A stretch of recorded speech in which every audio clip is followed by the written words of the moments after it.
কর্মচারীদেরকে বলতে লাগলো, কর্মচারীরা এবার পাথর দিয়ে আঘাত করো। যখন পাথর দিয়ে আঘাত করতে লাগলো, বিবি আসিয়া তো গর্তের মধ্যে দাঁড়ায় আছে। একটা পর্যায়ে গর্তের মধ্যে দাঁড়ায় আছে, ওই গর্তের মধ্যে হাতে মারে, গলায় মারে, বিভিন্ন শরীর অংশে মারে। বিবি আসিয়ার দেহ ফেটে রক্ত যখন বের হয়ে যায়, বিবি আসিয়া কয়, মাওলা রে, ফেরাউন আমারে মারে, তবে আমি ফেরাউন রে রব বলতে রাজি না। তোমার এমন প্রেমে আমি পইরা গেলাম, তোমার এমন ভালোবাসায় আমি পইরা গেলাম, তোমার তাওহীদের বাণী আমার কাছে এত পরিমাণে মধুময়, জমিনের সমস্ত শত্রুরা দুশ্মনেরা যদি আমাকে মারতে আরম্ভ করে, আমি এদের প্রহারকে প্রায়োরিটি দিতে পারি না, কারণ তোমার প্রেমে আমি পরিপূর্ণ মজে গেলাম, তোমার ভালোবাসায় আমি পরিপূর্ণ মজে গেলাম। আল্লাহ কয়, এই বিবি আসিয়া, চিন্তা নাই, আমি আল্লাহ তো ওয়াদাবদ্ধ, ফাজকুরুনি আযকুরুকুম, তুমি আমারে ডাকলা আমিও তোমারে ডাকবো, তুমি আমাকে স্মরণ করলা আমিও তোমাকে স্মরণ করব। একটা পর্যায়ে মাথা বরাবর যখন একটা আঘাত করলো পাথরের মাধ্যমে, মাথাটা ফেটে খান খান হয়ে রক্তে পুরা বডিটাই রঞ্জিত হয়ে গেল। এই পর্যায়ে যখন জমিন থেকে বিদায় নিয়ে চলে যাবে বাপ, আল্লাহকে, ও জিবরাইল যাও না, বিবি আসিয়ার দরবারে তুমি যাও। ও জিবরাইল আমার, আমি তোমাকে পাখা দিয়েছি, ডানা দিয়েছি 600, ওই ডানার মধ্যে তুমি জান্নাতটাকে নাও, যেটা আসিয়ার জন্য আমি স্পেশাল করে বানাইলাম। আমি তো আসিয়ার কাছে ওয়াদাবদ্ধ হয়েছি, সে যদি আমার জিকির করে আমিও তারে স্মরণ করব, আমি জমিনের মধ্যে তাকে জান্নাত দেখায় দিবার চাই। যখন এই কথা বললাম, জিবরাইল এবার জান্নাতটাকে ডানার মধ্যে লইয়া বিবি আসিয়ার চোখের সামনেই না ডানার মধ্যে দিয়া ধরল। আসিয়া কয়, কে তুমি? আমি জিবরাইল। কেন আইছো? আল্লাহ পাঠাইছেন। হাতের মধ্যে ডানার মধ্যে কি নিয়ে আইছো? কয়, আপনার জান্নাত নিয়ে আইছি, যেই জান্নাতটা বড্ড মায়া করে আল্লাহ আপনার জন্য বানাইছেন। ডানার মধ্যে জান্নাতটাকে নিয়ে আপনার সামনে ধরলাম। ওই জান্নাতের মধ্যে কে থাকবে? কয়, আপনি থাকবেন। ওই শুধু তাই না, আপনার মৃত্যুর আগে, মরণের আগে সুসংবাদ দেওয়ার জন্য আসলাম। ও আসিয়া, এই জান্নাতের মধ্যে আপনি একা থাকবেন এমন না, বরং জান্নাতের মধ্যে আপনি জমিনের মধ্যে স্বামীর আদর ঠিক মতো আপনি পান নাই, স্বামীর পক্ষ থেকে যেই মায়া মমতা পান নাই, জান্নাতের মধ্যে আমার আল্লাহ আমার মদিনাওয়ালা নবীর সঙ্গে আপনার সঙ্গে বিবাহ বন্ধনে আবদ্ধ করবে। সেই জান্নাত জমিনের মধ্যে আমি আপনারে দেখায় দিলাম, এই জান্নাতের মধ্যে থাকবেন আপনি আর দুজানের বাদশা নবী হযরত মুহাম্মদুর রাসূলুল্লাহ সাল্লাল্লাহু আলাইহি ওয়াসাল্লাম। চিল্লায় পড়া যাবে কি সুবহানাল্লাহ? এমন এক জান্নাত আল্লাহ বানাইছেন আপনার জন্য, ওই জান্নাতে আপনার সঙ্গে বিবাহ বন্ধনে আবদ্ধ হবে নবীজি। যেই নবীরে না বানাইলে আল্লাহ জান্নাত বানাইতো না, যেই নবীরে না বানাইলে আল্লাহ জাহান্নাম বানাইতো না, যেই নবীরে না বানাইলে আল্লাহ আপনাকে বানাইতো না, যেই নবীরে না বানাইলে জমিনের কোনো ব্যক্তি, মানুষ, পশু পাখি আল্লাহ বানাইতেন না, যেই নবীকে না বানাইলে আল্লাহ মাখলুক বানাইতেন না। ওই পয়গম্বরের সাথে আপনার ওই হাসরের ময়দানে জান্নাতের মধ্যে বিবাহ বন্ধনে আপনি আবদ্ধ হবেন। জমিনের মধ্যে যদিও স্বামী আপনাকে মায়া করলো না, মমতা দেখাইলো না, এমনকি জীবনের শেষ মুহূর্তে পর্যন্ত আপনার মাথা বরাবর একটা পাথর মারত, যেই স্বামী দ্বিধা করলো না, আপনি স্বামীর হক পরিপূর্ণ বুঝে পাবেন, তবে জান্নাতের মধ্যে পাবেন। একটা পর্যায়ে ফেরাউন তার সামনে, এবার কর্মচারীরাও সামনে, জিবরাইল ডানার মধ্যে জান্নাত নিয়ে আসলো। এটা তো ফেরাউনও বোঝে না, ফেরাউনের চেলা ফেলা কর্মচারীরাও বুঝে, এরা কেউ বুঝে না। যতই আঘাত করে, একটা পর্যায়ে বিবি আসিয়া চেহারার মধ্যে হাসি দেখা যায়, চোখের মধ্যে, মুখের মধ্যে একটা হাসির ভাব দেখা যায়। ফেরাউন কয়, কিরে, এত মারি, এত প্রহার করলাম, এত আঘাত করলাম, কিন্তু এরপরেও কেন সে কাঁদে না, কেন সে মুস্কি মুস্কি আসে? যখন ফেরাউন কয়, এই আসিয়া, তোমার এত মারলাম, কেন তুমি আসো? আসিয়া কয়, আমার চিন্তা নাই, জি মাওলার জিকির করছি রে ফেরাউন, ওই মাওলাও তো আমারে ডাকছে, ওই মাওলাও তো আমাকে আখেরাতে যেই জান্নাত আমাকে দিবেন, ওই জান্নাতের ব্যাপারে যে আমার সাথে আমার মাওলা ওয়াদাবদ্ধ হয়েছেন, আখেরাতে আমি মরণের পরে যেই জান্নাতটা পাবো, ওই জান্নাত আমি দেখে ফেলেছি। এই জন্য আমি কান্না করতে পারি না, আমি কান্নাও করি না, কারণ আমার মরণ বরণ হতে দেরি হয়ে যাবে, জান্নাতে যাইতে আমার দেরি হবে না। চিল্লে আল্লাহু আকবার। আতিনা ফি দারে দুনিয়া না হাসান, আতিনা ফি দারে উকবা না হাসান ইয়া গিয়াসল মুস্তাগীসি নাহদিনা লফদিখার বিল উলুমে ওয়াল গিনা হর গরিদে নেক তু তৈয়ার হ্যায় जुम्ना मंगे उस्त तू बेजारो है। তাহলে আমার মাওলা ওয়াদাবদ্ধ জিকির যদি আমি আল্লাহর করি, আল্লাহ তো আমারে ডাকবে, আমি আল্লাহরে ডাকলে আমার মাওলা আমারে স্মরণ করবে। এজন্য চলার পথে জিকির চলবে কার? আরো জোরে বলেন কার? এই রিজিকের টানে আপনি পাগলের মতো হয়ে গেলেন, হারামের দিকে দৌড়ান, অবৈধ টাকা ইনকামের জন্য দৌড়ান, দুর্নীতি করে মানুষের কাছ থেকে টাকা নেওয়ার প্ল্যান করে আপনি আগায়া যান। আল্লাহ কয় বান্দা, আমি আল্লাহ তো তোমার রিজিক দাতা, আমি আল্লাহ তোর এমন মালিক, তুমি চাইলেও তো রিজিক আমার দরবারে চাইতে পারো। তুই শুধু আমারে ডাকার মতো 5 ওয়াক্ত নামাজে তুমি দৌড়ায়া যাও। তুমি যদি রবের দরবারে মুনাজাত ধরে তাহাজ্জুদের টাইমে আল্লাহর দরবারে বলো, 5 ওয়াক্ত নামাজের পরে তুমি মুসল্লার মধ্যে বৈশা সিজদার মধ্যে যায় রবের দরবারে বলতে পারলা, নফল নামাজে সিজদায় গিয়ে রবের দরবারে বেশি বেশি যদি বলো, মাওলা রে আমার রিজিক দরকার, তবে হারাম হয়েতে আমি চাই না, হালাল হয়েতে প্রয়োজন। আমার মাওলা কয়ে যা যা, রিজিকের চাবি কাটি তুমি মাওলার হাতে, আমি আল্লাহ তো ওয়াদাবদ্ধ, চাইতে দেরি হয়ে যাবে, আমি আল্লাহ দিতে দেরি করব না, পড়া যাবে কি সুবহানাল্লাহ।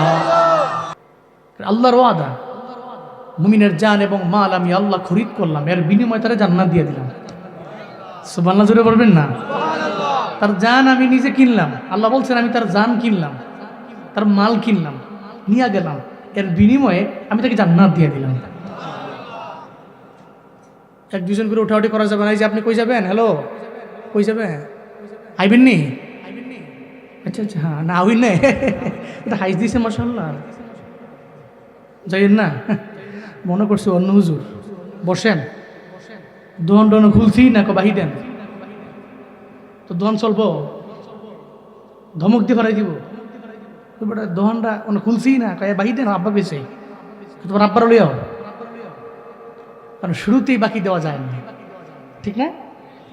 কিছু ব্যবসা কিনা করে লই বউ, আধা ঘন্টা 1 ঘন্টা যাক না, তখন বয়ান শুরুই করতে পারলাম না, একজন করে উঠলেও তো অসুন্দর। তো এর মানে এটা না যে আধা ঘন্টা পরে যাবেন, এটা না, দোয়া দিয়ে যেমন লাগবে ইনশাআল্লাহ, আল্লাহ কবুল করেন। রাগ করছেন নাকি আপনারা? করলে কি হয়েছে? আল্লাহ আমাদের সব ভাইকে কবুল করেন। এখানে অনেকে আছেন যারা গ্রামের বাইরে থাকেন, এরপরেও যে আপনারা ঈদের পরের দিন বিভিন্ন জায়গায় প্রত্যেকটা ঘরেই মেহমান ছিল, হয়তো আপনারা কোথাও গেছেন, তাহলে অন্য বাড়ি থেকে আপনার বাড়িতে আইছে, স্বাভাবিক ব্যাপার। সারাদিন পরিশ্রম করছেন, ইয়াংরা বাইক নিয়ে সারাদিন ঘুরছে, গতকালও ঘুরছে, মোটামুটি শরীরে এনার্জিও ল্যাস হয়েছে অনেক, এরপরেও চাইলে ঘুমাইতে পারতো, ঘুমায় নাই। কিছু আলোচনা শোনার লোকে বসছে, অনেক লম্বা সময় কথা বলবো এমন না, এবার একেবারে সবটাই মনা মিডিয়াম আর কি ইনশাআল্লাহ।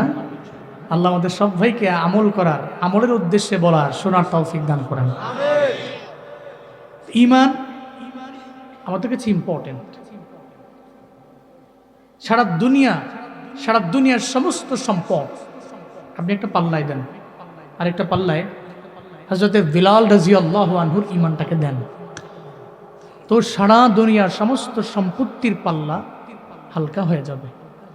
হযরতে বিলাল রাদিয়াল্লাহু আনহুর আহাদ শব্দের যে ভারত্ব, এর ওজন, ওই পাল্লাটা ভারী হয়ে যাবে। এটা ঈমান, ইসলাম, এটা ধর্ম, আল্লাহর কাছে একমাত্র গ্রহণযোগ্য, এটা আপনার জীবনে ইম্পর্টেন্ট। কোরআন আপনার জীবনে বড্ড গুরুত্বপূর্ণ। আপনাকে যদি আমি অনেকগুলা বই দিই, এর ফাঁকে যদি আমি কোরআনটাকে দিয়া বলি, এই সমস্ত বইগুলো সাজান্ত, এর মাঝে কোরআন কিতাবটাও আছে, আল্লাহর কালাম আছে, টেবিল দিলাম সাজান্ত। যদি আপনি নামাজ 3 ওয়াক্ত পড়েন আর 2 ওয়াক্ত পড়েন না, কিন্তু আপনি এতটুকু জানেন, টেবিলে সাজাতে গেলে পৃথিবীর সমস্ত বইগুলোর নিচে কোরআনটাও পড়ে, ঠিক কিনা? এর কোরআন আপনার জীবনে গুরুত্বপূর্ণ। তারপরে এই 3টা বিষয় দিয়েই প্রশংসা করেছি কার? মৃত্যু পর্যন্ত পারবো তো ইনশাআল্লাহ, ইনশাআল্লাহ। আমি খুতবায় সূরাতুল বাকারা 151 নম্বর আয়াত এবং 152 নম্বর আয়াতে কারিমা তিলাওয়াত করেছি। 151 নম্বর আয়াত আল্লাহ পাক রব্বুল আলামিন এখানে কি বললেন, এনশিওর করলেন একটা বিষয়ে, বান্দাকে আমি তৈরি করেছি, বানিয়েছি, সৃষ্টি করেছি তার মায়ের গর্ভে। জমিনে আসলো, সে তো ফিতরতের উপরে জন্ম নিল। পৃথিবীর সমস্ত শিশুরা ফিতরতের উপরে জন্ম নেয়। ফিতরত দ্যাট মিনস কি? এটা ফিতরত, ইসলামের উপরে। একটা হিন্দু ঘরে একটা সন্তান যখন জন্ম নেয় তখন সে মুসলিম থাকে। কি থাকে? হিন্দু মা, হিন্দু বাপ জন্ম নিল, সে মুসলিম। বাট তার আব্বা আম্মা ডে বাই ডে সে যখন বড় হয় তখন তারা কিন্তু আর মাদ্রাসায় পাঠায় না, তখন তারা শিখায় না যে তুমি বলো আল্লাহ, তখন তারা শিখায় না যে তুমি পড়ো লা ইলাহা, এটা শিখায় না। তো তার আব্বা আম্মা যায় বিভিন্ন আখড়ায়, তারেও নিয়ে যায়। মূর্তি পূজা করতে তার আব্বা আম্মাও যায়, তারেও নিয়ে যায়। তো ছোট কাল থেকে আস্তে আস্তে তারে হিন্দু বানায়, মূর্তি পূজক বানায়। ইহুদিরা তার সন্তানকে ইহুদি বানায়, নাসারা যিনি তার সন্তানগুলোকে নাসারা বানায়। কিন্তু আমরা সন্তান আসলে দেখবেন শুরুতেই শিখায় আল্লাহ। কি শিখায়? দেখবেন দাদারা নানারা নাতির সামনে থাকলে সামনে নিয়ে দেখবেন ঝুঁকের সাথে শিখায়, এরকম হাত দিয়ে এরকম করে আর আল্লাহ আল্লাহ আল্লাহর শিখায়। আছে না? এরকম আছে না? এর মানে তার ব্রেইনে দিয়ে দিল তোমার রবকে। এটা তার নাম্বার 1 শিক্ষা। সমস্ত পৃথিবীর শিশুরা ফিতরতের উপরে জন্ম নেয়। তার আব্বা আম্মা কেউ তারা মুসলিম বানায়, হিন্দু বানায়, খ্রিস্টান বানায়, মূর্তি পূজক বানায়। তো জমিনে আসলো, সে আল্লাহকে ডাকলো, মুসলিম হলো। আল্লাহ কয় সে যে আমারা ডাকলো এতটুকু তার জানা উচিত, সে যদি আমাকে ডাকে আমিও তারা ডাকবো। সুবহানাল্লাহ, জোরে পড়বেন না? ফাজকুরুনি আযকুরুকুম ওয়াশকুরুলি ওয়ালা তাকফুরুন। আল্লাহ বলেন তোমরা আমার জিকির করে নাও, আমি আল্লাহ তোমাদের জিকির করব। দ্যাট মিনস আমি তোমাকে স্মরণ করব। তুমি আমাকে ডাকলে আমি তোমারে ডাকব, তুমি আমার ডাকে সাড়া দিলে আমিও তোমার ডাকে সাড়া দিব। ফজরের আজানে তুমি ঘুম থেকে যাইগা, আসসালাতু খায়রুম মিনান নাওমের ওই বাক্যটা শোনার পরে লাফ দিয়া ঘুম থেকে যাইগা, যে মসজিদে নামাজের জন্য চলে গেলা। কারে ভয় পাইছো? কই আল্লাহ রে। কার ডাকে সাড়া দিলা? কই আমার মাওলার ডাকে।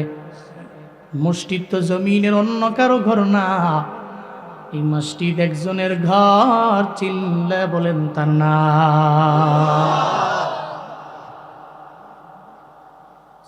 ওই জায়গা তো আমার মাওলার ঘর। সব আল্লাহর মেহমান, মেজবান তো আমার মালিক। ডাকলেন, আল্লাহর ডাকে সাড়া দিয়ে আপনি চলে গেলেন নামাজের মধ্যে, নামাজ পড়ার জন্য মসজিদের মধ্যে দাঁড়াইলেন। আল্লাহ কয় তুই আমার ডাকে সাড়া দিয়ে ফজরের মধ্যে আসলা, ফজরের নামাজ পড়ে তুমি সিএনজি নিয়ে বের হয়ে গেলা, ভ্যান নিয়ে বের হয়ে গেলা। তুমি তোমার দোকানদারি করার জন্য দৌড়াইয়া তুগুরিয়া নোয়াপাড়া বাজারের মধ্যে তুমি চলে গেলা, দৌড়ে খিলা বাজারে গেলা।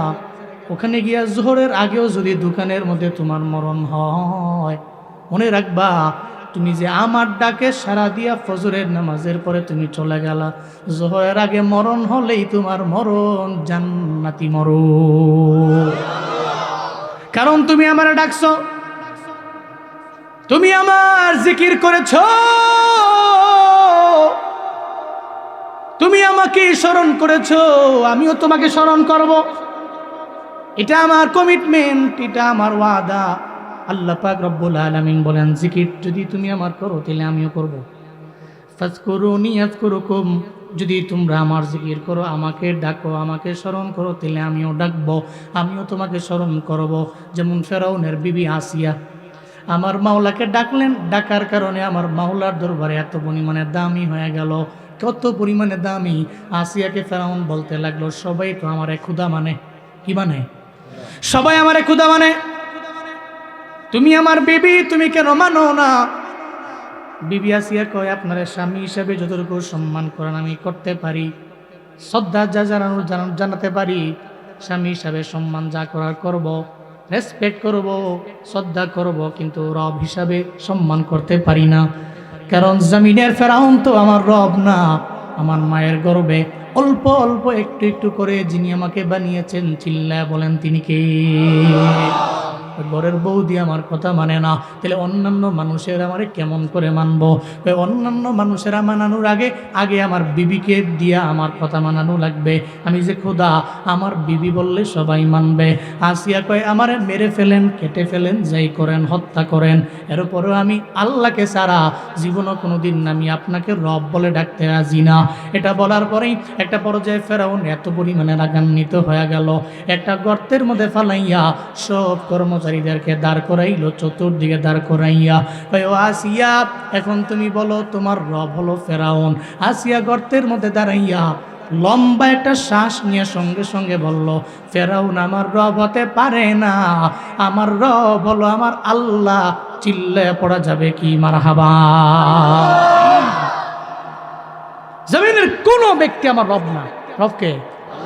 চতুর্দিকে কর্মচারী আছে না নাই? ফেরাউনের 5টা গোলামরা আছে, হাতের মধ্যে পাথর আছে।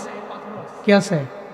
পাথর আছে। ফেরাউন কয়, তুমি বিবি হতে পারো, কিন্তু তোমার কাছ থেকে যদি আমি যে খোদা, আমি যে রব, নাউজুবিল্লাহ পড়বেন না, এ বিষয়ে যদি তোমার জবান দিয়ে আমি বের করে দিতে না পারি, তাহলে বিবি ঘরের বউ কথা শুনে না, চতুর্দিকের মানুষেরা আমার কথা কেমনে শুনবে? এই তুমি বলো আমি তোমার রব। কয়, না, জীবনও কোনোদিন আপনি আমার রব নন। রব্বি আল্লাহ, আল্লাহু আকবার। আপনি তো আমার রব নন, রব তো আল্লাহ।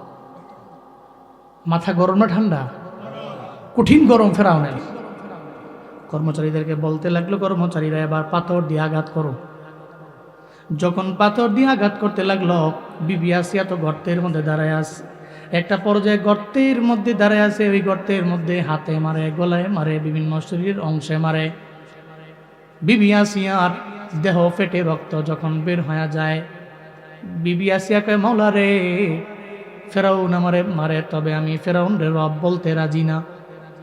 তোমার এমন প্রেমে আমি পইরা গেলাম, তোমার এমন ভালোবাসায় আমি পইরা গেলাম, তোমার তাওহীদের বাণী আমার কাছে এত পরিমাণে মধুময়, জমিনের সমস্ত শত্রুরা, দুশ্মনেরা যদি আমাকে মারতে আরম্ভ করে, আমি এদের প্রহারকে প্রায়োরিটি দিতে পারি না, কারণ তোমার প্রেমে আমি পরিপূর্ণ মজে গেলাম, তোমার ভালোবাসায় আমি পরিপূর্ণ মজে গেলাম।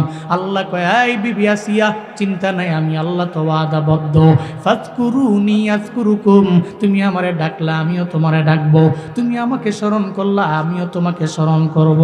একটা পর্যায়ে মাথা বরাবর যখন একটা আঘাত করলো পাথরের মাধ্যমে, মাথাটা ফেটে খান খান হয়ে রক্তে পুরা বডিটাই রঞ্জিত হয়ে গেল। এই পর্যায়ে যখন জমিন থেকে বিদায় নিয়ে চলে যাবে বাপ, আল্লাহকে, ও জিবরাইল যাও না, বিবি আসিয়ার দরবারে তুমি যাও। ও জিবরাইল আমার, আমি তোমাকে পাখা দিয়েছি, ডানা দিয়েছি 600, ওই ডানার মধ্যে তুমি জান্নাতটাকে নাও, যেটা আসিয়ার জন্য আমি স্পেশাল করে বানাইলাম। আমি তো আসিয়ার কাছে ওয়াদাবদ্ধ হয়েছি, সে যদি আমার জিকির করে আমিও তারে স্মরণ করব, আমি জমিনের মধ্যে তাকে জান্নাত দেখায় দিবার চাই। যখন এই কথা বললাম, জিবরাইল এবার জান্নাতটাকে ডানার মধ্যে লইয়া বিবি আসিয়ার চোখের সামনেই না ডানার মধ্যে দিয়া ধরল। আসিয়া কয়, কে তুমি? আমি জিবরাইল। কেন আইছো? আল্লাহ পাঠাইছেন। হাতের মধ্যে ডানার মধ্যে কি নিয়ে আইছো? কয়, আপনার জান্নাত নিয়ে আইছি, যেই জান্নাতটা বড্ড মায়া করে আল্লাহ আপনার জন্য বানাইছেন। ডানার মধ্যে জান্নাতটাকে নিয়ে আপনার সামনে ধরলাম। ওই জান্নাতের মধ্যে কে থাকবে? আপনি থাকবেন। শুধু তাই না, আপনার মৃত্যুর আগে, মরণের আগে সুসংবাদ দেওয়ার জন্য আসলাম। ও আসিয়া, এই জান্নাতের মধ্যে আপনি একা থাকবেন এমন না, বরং জান্নাতের মধ্যে আপনি জমিনের মধ্যে স্বামীর আদর ঠিক মতো আপনি পান নাই, স্বামীর পক্ষ থেকে যেই মায়া মমতা পান নাই, জান্নাতের মধ্যে আমার আল্লাহ আমার মদিনাওয়ালা নবীর সঙ্গে আপনার সঙ্গে বিবাহ বন্ধনে আবদ্ধ করবে। যেই জান্নাত জমিনের মধ্যে আমি আপনারে দেখায় দিলাম, এই জান্নাতের মধ্যে থাকবেন আপনি আর দুজানের বাদশা নবী হযরত মুহাম্মদুর রাসূলুল্লাহ সাল্লাল্লাহু আলাইহি ওয়াসাল্লাম। চিল্লা পড়া যাবে কি সুবহানাল্লাহ? এমন এক জান্নাত আল্লাহ বানাইছেন আপনার জন্য, ওই জান্নাতে আপনার সঙ্গে বিবাহ বন্ধনে আবদ্ধ হবে নবীজি। যেই নবীরে না বানাইলে আল্লাহ জান্নাত বানাইতো না, যেই নবীরে না বানাইলে আল্লাহ জাহান্নাম বানাইতো না, যেই নবীরে না বানাইলে আল্লাহ আপনাকে বানাইতো না, যেই নবীরে না বানাইলে জমিনের কোনো ব্যক্তি মানুষ পশু পাখি আল্লাহ বানাইতেন না, যেই নবীকে না বানাইলে আল্লাহ মাখলুক বানাইতেন না। ওই পয়গম্বরের সাথে আপনার ওই হাসরের ময়দানে জান্নাতের মধ্যে বিবাহ বন্ধনে আপনি আবদ্ধ হবেন।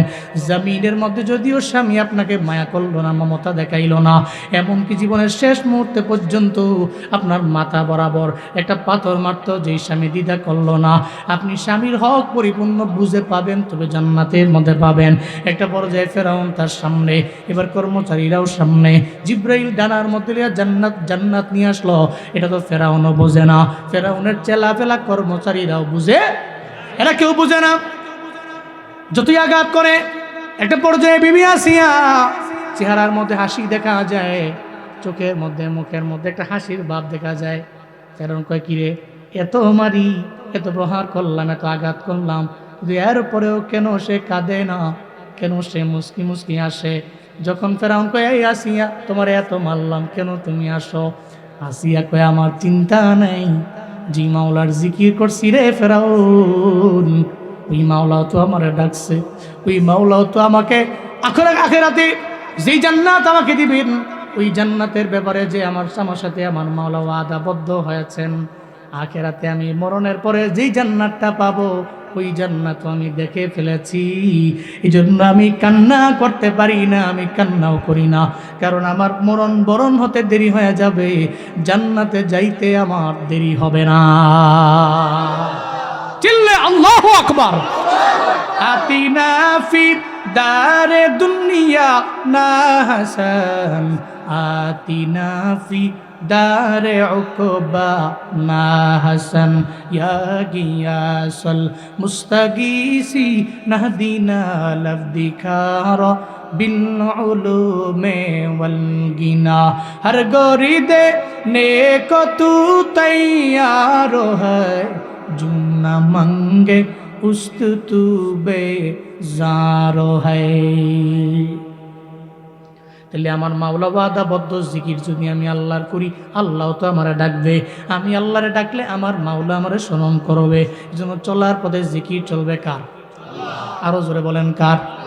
এই রিজিকের টানে আপনি পাগলের মতো হয়ে গেলেন, হারামের দিকে দৌড়ান, অবৈধ টাকা ইনকামের জন্য দৌড়ান, দুর্নীতি করে মানুষের কাছ থেকে টাকা নেওয়ার প্ল্যান করে আপনি আগে যান।